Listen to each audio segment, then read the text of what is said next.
city itself on that side of the island, and then there was another one on the other side of the island over there. But archaeologists believe that Birka that the island probably looked a bit like a hedgehog, so there were jetties and bridges surrounding the whole island. But the two biggest ones were anyway located just adjacent to the city and adjacent to where they believe a Christian missionary built the first wooden church here. We'll talk more about that Swedish mission or that Christian missionary later on. So all these mounds we see here today are graves. So there's at least one person buried in each one of these graves. In total, there are around 3,000 known graves. There are probably more. Only around 1,100 of these have been excavated. And they were excavated by a Swedish geologist named Hjalmar Stolpe. He came here looking for amberstone, which he thought was naturally occurring. He got permission to dig here, and he found amberstone, but it wasn't naturally occurring. So this was amberstone that was grave goods and grave finds in the actual graves. So we switched career from geologist to archaeologist and dug in at 3 different stages in his career on this island. So thanks to him, we know a fair bit about this island.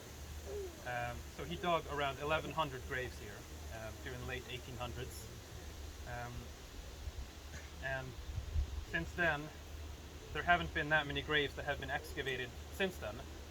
So there's still a lot to learn about this island. So I thought I'd talk a bit about the kind of graves we do find here. So the most common grave type is the so-called cremation burial.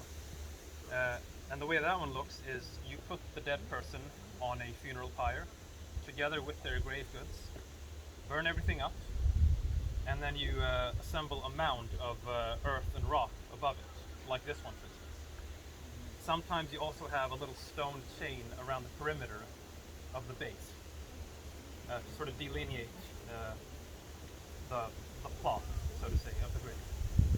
So that's the most common type of graves found in Birka and also in general during the Viking Age. One of the most special types of graves present on Birka is the so-called chamber grave. We have one example right there and also one there. And chamber graves are in general they have the most grave goods in them.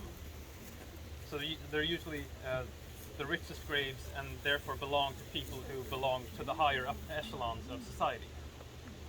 And these chamber graves usually have a wooden floor, wooden walls, and sometimes a wooden roof, but usually a roof was made of stone and soil. So the dead person was placed in this chamber together with their grave goods, and then a mound was assembled over it, and then also sometimes a stone perimeter around the base. What you see with a lot of these chamber graves is that there's a little depression at the top of the grave. And this is due to the fact that people have opened the grave up later on. And this could be done either in modern age, so like medieval and forward, up until the 20th century perhaps. Could also have been done during the Viking Age. And there is evidence that people during the Viking Age did open up chamber graves, not just for plundering. So there is evidence that, for instance, if my great-grandmother was buried here, and then 50 years later, I come with my family and open this grave up, what would be the purpose of that? Well, the notion of the grave being the final resting place does not really apply during the Viking Age in the same way that it applies in our culture today. So the purpose of opening a grave up like this with my dead ancestors would be to have a sort of communion with the dead person, a kind of interaction. So what I would do then is I would perhaps exchange a few grave goods. I would leave food offerings, I would leave beer and mead and so on, and just have a kind of interaction with the dead person. So at first it might seem a bit morbid, but when you think about it, it's kind of sweet actually. Another type of grave is the so-called skeleton grave and coffin grave. These are quite similar. The only difference is that the coffin grave, you have a coffin. these graves are usually they usually don't have a lot of grave goods in them. Sometimes nothing at all. This has led some archaeologists to interpret that these are Christian burials, because in Christianity you don't have any grave goods and so on. However, it's not always this black and white. So you can actually these graves could actually be heathen, but they belong to a poor man, like a poor farmer or like a slave or something. So what you have to look at then instead is how the grave is oriented. So if the grave is oriented east to west, you can probably say it's Christian, whereas if it's north to south, it's probably heathen. Any questions about the... Yeah? I've heard, how many people live in Birka? That's a good question. I will bring that up once we get closer to the city area. Okay, because it relates to this, 3,000 graves, that's not very much. 3,000 graves is quite a lot. Yeah. I can say that at the end of Birka's existence, there were about 1,000 people living in the city. And the city existed for around 250 years or so. And what's interesting is not all the people... Okay, so all the burials here are not... they don't just belong to people who lived in the city.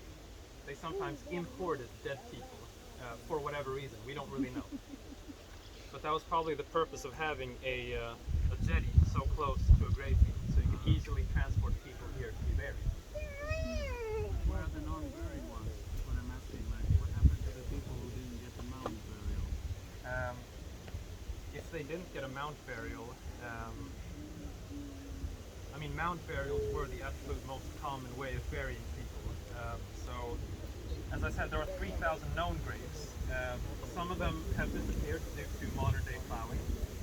Some of them might just be in the woods and that are so overgrown that we haven't seen them yet. So these 3,000 graves are just what we can observe. There are most definitely more graves which we don't know of yet.